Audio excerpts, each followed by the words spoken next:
ക്രൈസ്തവ സഭകളുമായുള്ള ബന്ധം ഊട്ടിയുറപ്പിക്കാൻ മുഖ്യമന്ത്രി നേരിട്ടിറങ്ങുന്നു. കോട്ടയം കാഞ്ഞിരപ്പള്ളിയിൽ നടക്കുന്ന ഇൻഫാം രജത ജൂബിലി ആഘോഷങ്ങളുടെ സമാപന സമ്മേളനം മുഖ്യമന്ത്രി ഉദ്ഘാടനം ചെയ്യും.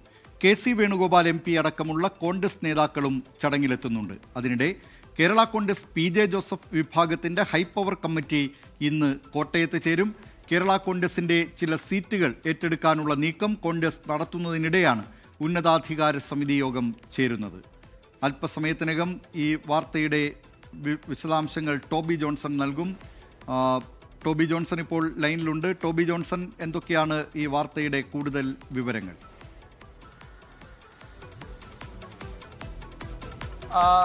ദിലീപ് കുമാർ, നമുക്കറിയാവുന്നതുപോലെ സഭയുമായി വലിയ അകൽച്ചയുണ്ടായിരുന്നു.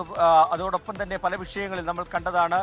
ക്രൈസ്തവ സഭകളിൽ ഏറ്റവും പ്രധാനപ്പെട്ടത് ഈ വന്യജീവി സംഘർഷം, അതുപോലെ തന്നെ കാർഷിക മേഖലയിലെ പ്രശ്നങ്ങൾ. ഈ വിഷയങ്ങളൊക്കെ ഏറ്റവും കൂടുതൽ ഉയർത്തിക്കാട്ടുന്നത് ഈ ഇൻഫാം എന്ന് പറയുന്ന സംഘടന തന്നെയാണെന്നുള്ള കാര്യത്തിൽ യാതൊരു സംശയവുമില്ല. അതുകൊണ്ട് തന്നെ ആ സംഘടനയുമായി അല്ലെങ്കിൽ ക്രൈസ്തവർ ഉന്നയിക്കുന്ന പ്രധാനപ്പെട്ട വിഷയങ്ങളിലൊക്കെ പ്രശ്നം പരിഹരിച്ച് ഈ തെരഞ്ഞെടുപ്പിന് മുമ്പ് അവരെ കൂടെ കൂട്ടിക്കൊണ്ട് മുന്നോട്ട് പോകാനുള്ള ഒരു നീക്കം കഴിഞ്ഞ കുറേ ദിവസങ്ങളായിട്ടൊക്കെ നടക്കുന്നുണ്ടായിരുന്നു. ജോസ് കെ മാണി ഇൻഫാമിന്റെ പരിപാടിയിൽ കഴിഞ്ഞ ദിവസം പങ്കെടുത്തു. അതിന്റെ പ്രധാനപ്പെട്ട ഒരു കാര്യമാണ് ഈ മുന്നണി മാറണമെന്ന് പ്രധാനമായും കേരള കോൺഗ്രസ് എമ്മിനോട് ആവശ്യപ്പെട്ടത് സഭാ നേതൃത്വമാണെന്ന് പറയുന്നതിനിടയിലാണ് ജോസ് കെ മാണി അടക്കം ഈ പരിപാടിയിൽ പങ്കെടുത്തുകൊണ്ട് ഇടതുമുന്നണിക്കൊപ്പം ഉറച്ചു നിൽക്കുന്നുവെന്ന് പറഞ്ഞതുമൊക്കെ നമ്മൾ കണ്ടതാണ്.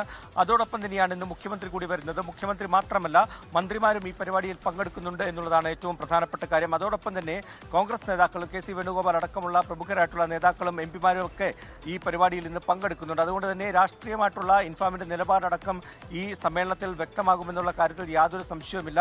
ഏതായാലും 4 മണിക്കാണ് മുഖ്യമന്ത്രി പങ്കെടുക്കുന്നത്.